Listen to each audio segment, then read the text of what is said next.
Welcome to the Better Off Podcast. We're sponsored by Betterment, the largest independent online financial advisor. Okay, so every week I say to you, hey, just send us an email. Ask Jill at betteroffpodcast.com and we'll answer your questions. Just do that. Well, many of you took us up on that offer, and the email inbox is bulging. So to help clear out the inbox, we are going to devote an entire episode to your calls and questions. And that way we can kind of get you on the road to a better financial future and also at the same time make me less crazy about having hundreds and hundreds and hundreds of emails pile up. Actually, I'm not crazy. Mark is crazy because I don't even look at that stuff until he goes through it and then sends it to me. So without further ado, we are going to start with Britton in South Carolina. You're listening to Better Off with Jill Schlesinger. Hello, Britton. Welcome to Better Off. How can I help you? Hey, Jill. Thanks for having me. Sure. So this is all about getting financially ready for a baby. There is nothing you can do. You can't even prepare. No, I'm kidding. You'll get there. You'll get there. Well, thank you. So we just found out last week that she's pregnant. Super excited. So I want her to worry about, baby and taking care of herself, and I'm worried about the finances and stressed about it. So what we got going on is we're from South Carolina. I'm a police officer. She's a teacher. So we make nothing. But you have good pensions. You're right. You are absolutely right.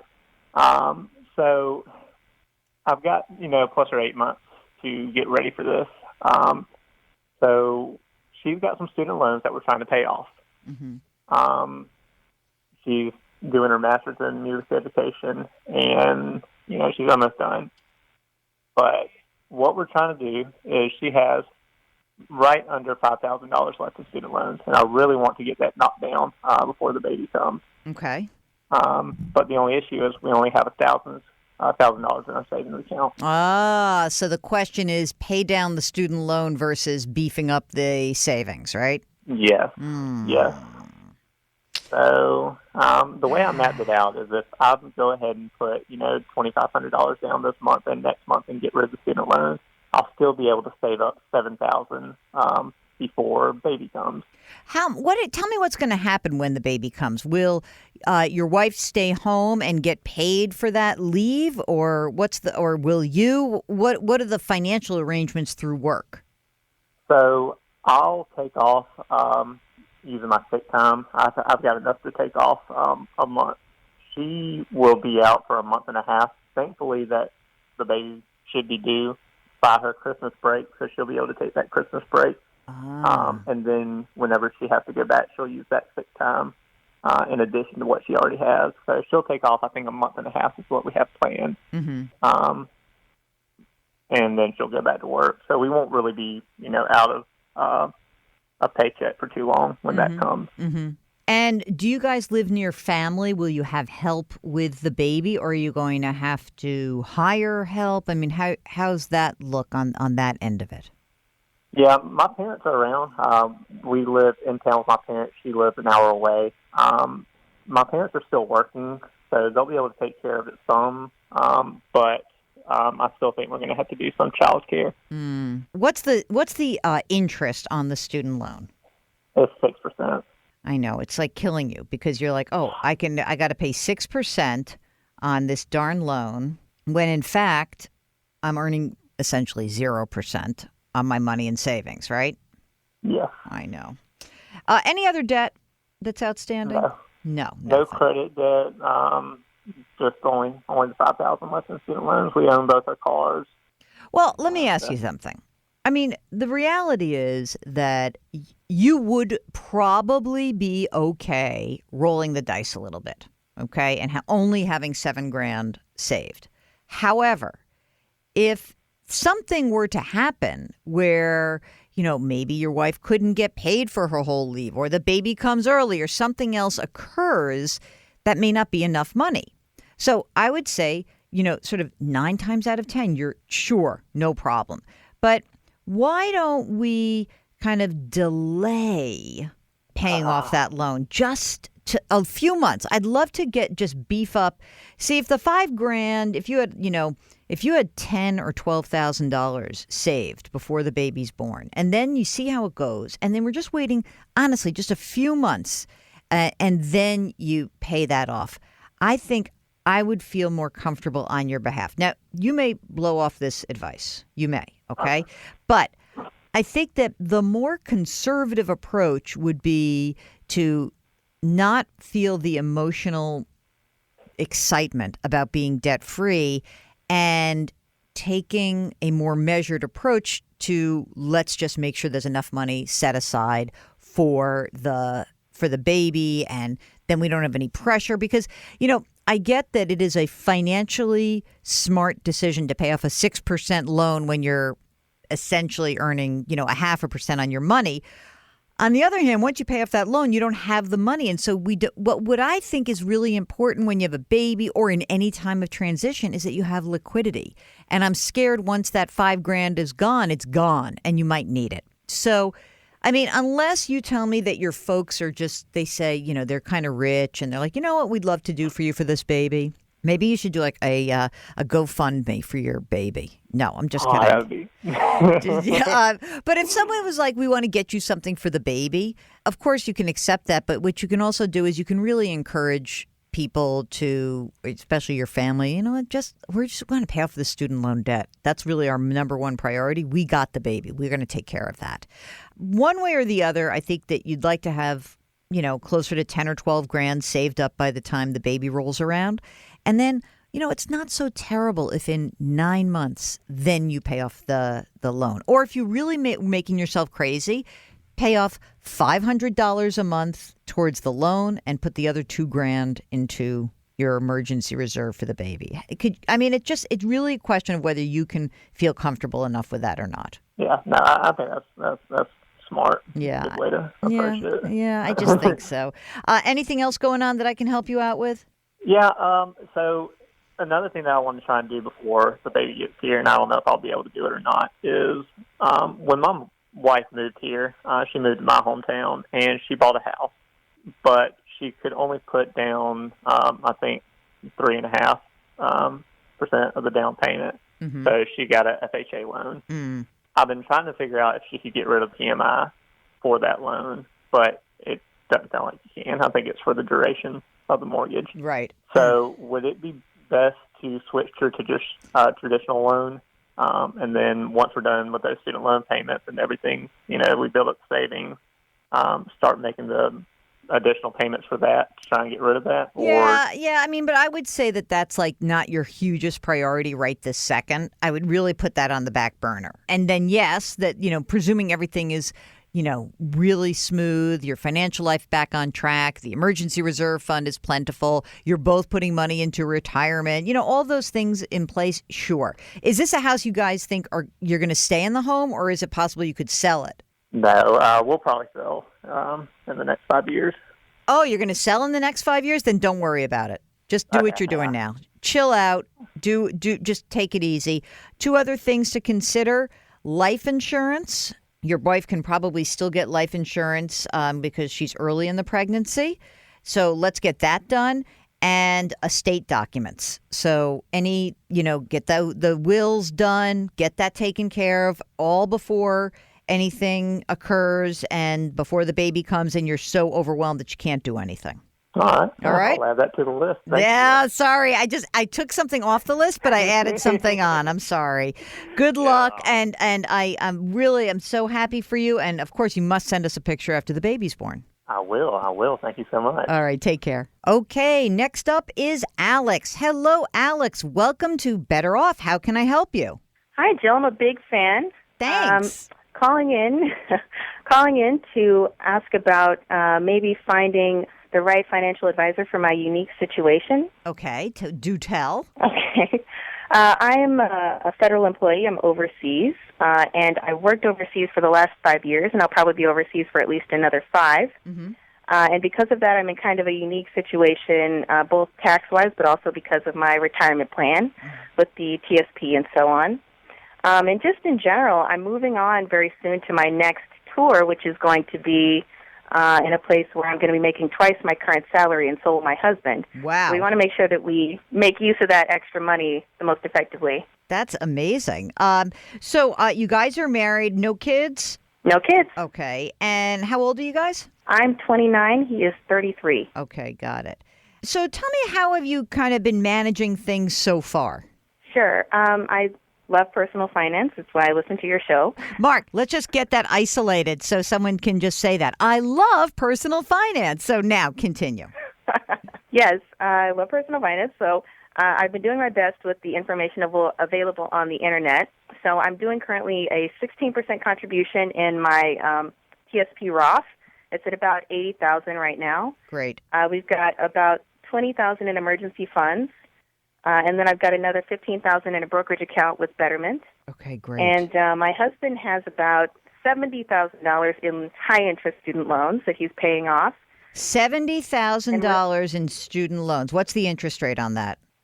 They're all between 6% and 7%. Okay. All of his salary goes towards those. Mm-hmm. And with the new position, it looks like he'll be paying those off within the next 12 months. Great. And then I have about $12,000 left in no-interest student loans that I'm still paying the minimum on because they're no interest, so there's no rush. And those no-interest loans are locked at no interest, or are they locked at no interest for some period of time? They're locked at no interest, period. Oh, my God, that's awesome. How'd you get that? Very generous university. Oh, fantastic. Okay, great. So we know that the bump in salary for your husband is going to pay off the student loans.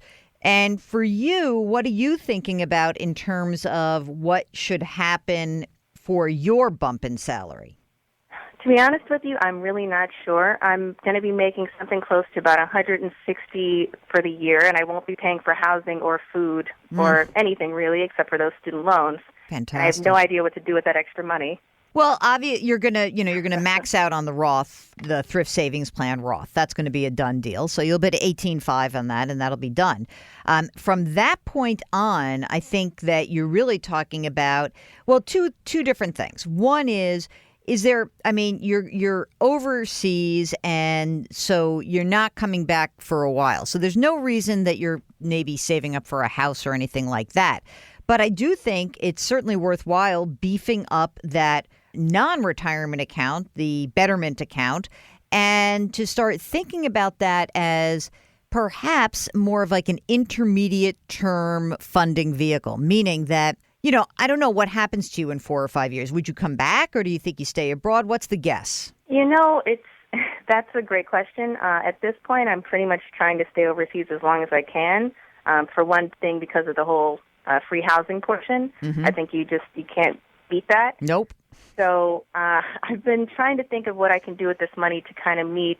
I'm really interested in becoming financially independent as soon as possible. Mm-hmm. So I have no problem with taking on additional risk or maybe having a more aggressive investment portfolio. I don't even think you need to. Figuring out what to do with it. Yeah, I don't even think you need to. And I guess that, in my mind, that you're doing exactly what you should be doing. I don't think you need to be more aggressive necessarily, because the hard part of becoming financially independent is essentially saving the actual money. That's the hard part.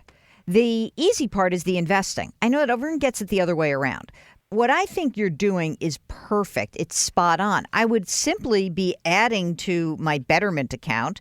You are in such a strong financial position that all you need to do is not screw it up. So paying down debt, having the emergency reserve, I guess this is really a crazy thing. I'm not even sure you even need a financial planner. Because I really, I love financial planners. I was one 100 years ago. But I'm not sure what that person adds to your life. Sometimes you hire a financial planner or a CPA because there's some cool stuff you might want to think about if you're not an employee, if you're self-employed, right? But you're not even in that situation. You're a straight up employee. You're using your benefits. You've got everything kind of buckled down. I presume because you're overseas, you have a will, I hope? I do. We got one as soon as we got married. Yeah. So you got a will. You probably have a power of attorney. Do you have anyone else you have to take care of? Are your parents okay for both of you? What's the situation on that front? My parents are in the worst financial position, but they're like 15 years younger than his, so they're still earning money. There's still time to turn it around. His parents are doing okay, but it's a little question marky.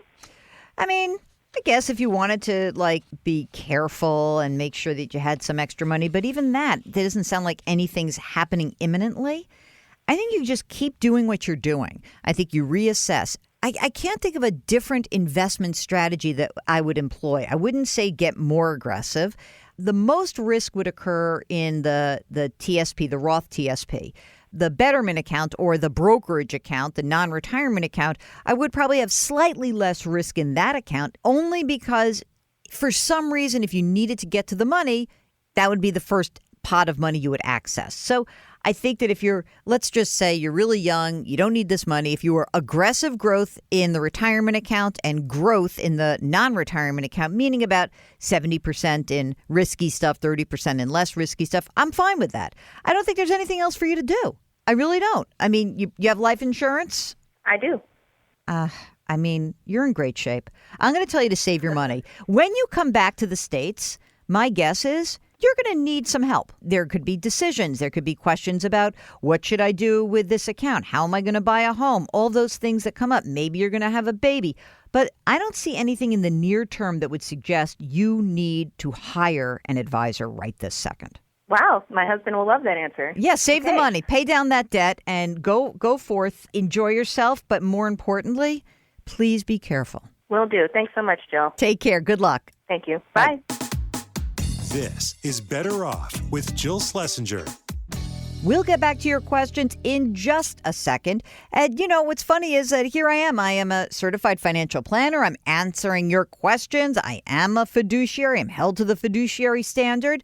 But that means that you need help. And maybe that means that you should consider talking to our sponsor, Betterment. The Betterment service is designed to help improve their customers' long-term returns and lower taxes for retirement planning, building wealth, and other financial goals. Betterment will provide you with personalized advice for your financial planning needs.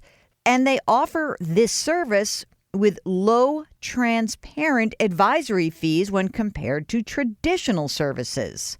As your personal investment manager, Betterment always has your back. They don't get commissions for recommending funds. They don't have funds of their own. That means they do what they believe is right for you. Just go to betterment.com/betteroff. And of course, all investing involves risk. We know that. And now back to your questions. Next up, Alan in Dallas. Hi, Alan. Welcome to the show. Hey, thanks for having me. It's great to hear a nice Texan voice. Tell me what's on your mind. Well, Jill, I'm wondering how best to fund my kids' 529 plans. They will be attending private school here in the future, and I'm wondering how to fund that to pay for their college if and when they decide to go. Cool. Tell me a little bit more information. How old are the kids right now? My daughter is 3, and my son is 8 months old. Oh, my gosh. You are on it, man. And how about like just a big picture about what's going on in your own financial life? Like, how old are you? I'm 37. Are you married? Yes, I am. And how old is your spouse? She is 35. Okay. Are you both working? We do. We are both working. And what's approximately your household income? Like 400. Okay. I'd say. That's you doing okay there in Texas on 400? I mean, I know the property prices have gone up, and like everyone from California is moving out of state, coming to Dallas and pushing up the prices. Well, I will tell you, buying a new house for we had to find a new bed. Mm-hmm. So, but we're pretty fortunate. You know. And are you guys maxing out your retirement accounts right now? We are. Okay. And how much have you saved already for retirement? So I've got, I switched jobs a couple of years ago. Mm-hmm. I've got about $280 in a Roth IRA that I rolled over, and about $60 in my current traditional 401k at my job. Okay. My wife has about $300 or so in her retirement accounts, about $200 in a Roth and $100 in a traditional. Great. That's awesome. How about non-retirement? Do you have a little slush fund, a little emergency reserve? We do. We've got money in a savings account, and then we also have about like 40 or so in just a taxable brokerage account. And that taxable account, what's that invested in? Is that just some stuff, or is it? It's just a blended mutual fund at American Funds. Okay. And are you guys managing your own money, or are you working with an advisor or a broker? Well, we were working with a broker on that, but we when we bought the new house, we renovated it, and we sort of used a lot of that taxable account to finance the reno. Do you know what my friend, the contractor, told me are the four most expensive words in the English language? Speaking of a renovation. Full house renovation? How about while we're at it? Because while you're in the middle of it, every gosh darn contractor says, well, while we're at it, you might want to blankety blank blank, fill in the blank. And then all of a sudden, that's what happens, right? I will freely admit to you, we spent a little bit more than we thought we would. But our plan was that we'd be in this house for 20 years. And, yeah, I get that. We love it. All right, that's awesome. So, I mean, how much are you thinking about putting into 529 plans? I don't know. I mean, my goal was to have, enough to cover a big chunk of wherever my kids wanted to go to school. Oh, aren't you benevolent? I don't know being very fortunate, I'd love to give my kids lots of options. Okay. So, I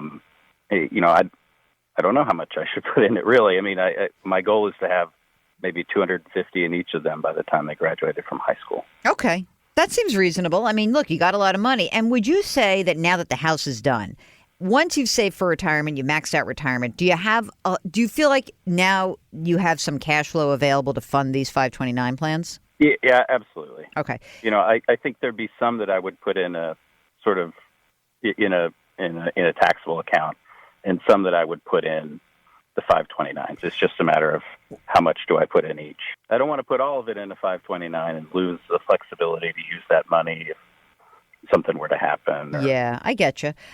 What do you figure your free cash flow is? Like, how much money do you think you have available either on a monthly or an annual basis to fund other stuff after you pay for everything? It's probably like 80 or 90, maybe. All right. So the way I'm thinking about this is, last question.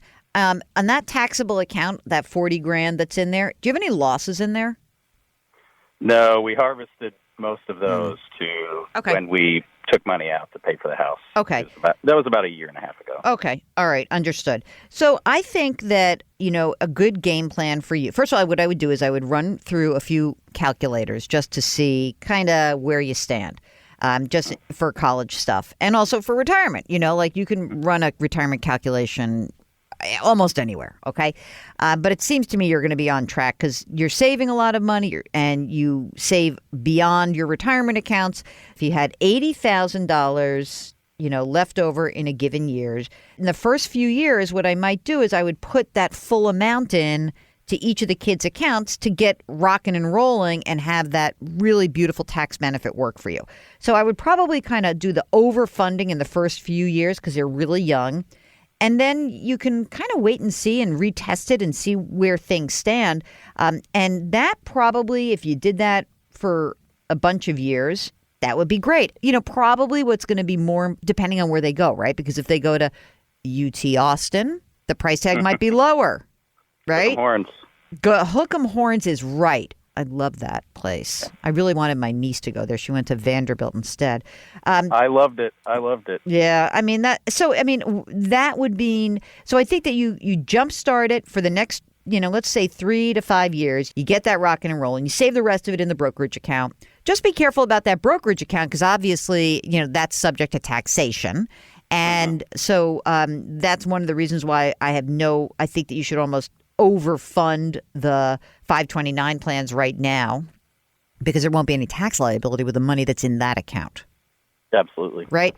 And then, then I think we see where we are. I mean, by the way, the Texas College Savings Plan is amazing. I just pulled it up. There's great choices. It's very cheap.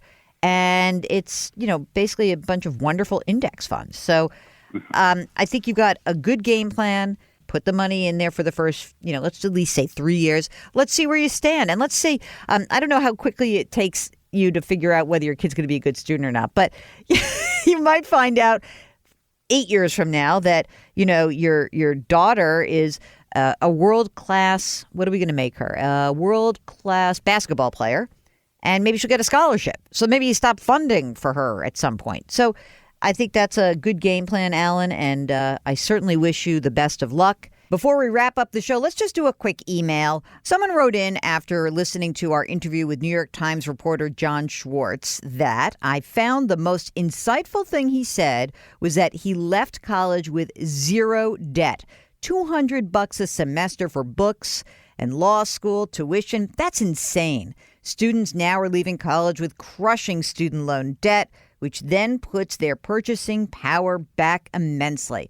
I'm just over 10 years out of college. I've paid off my student loans a year and a half ago. I was lucky to have a mix of loans, grants, and gifts from the grandparents. I honestly believe we need to totally restructure our education finance system to match countries in the EU. Ours is so broken. Thanks for another great show. I couldn't agree more. But until that happens, which I don't think is happening anytime soon, it really does mean that we have to take our education funding a lot more seriously, and we have to be much more thoughtful about the way that families are choosing to send their kids off to school. Yes, get the education. No, don't go into debt up to your eyeballs to attain that education. Well, that's it. That's the show. Thanks so much to all of you who have sent us emails. Remember, if you've got a financial question, the email address, askjill@betteroffpodcast.com. That's askjill@betteroffpodcast.com. If you've missed any of the previous shows, you can just go to jillonmoney.com. That's where you find everything. And remember, we drop new episodes every Tuesday and Thursday. Our music is composed by Joel Goodman. Our executive producer is Mark Talercio. We are distributed by Cadence 13, and our sponsor is Betterment. See you next week.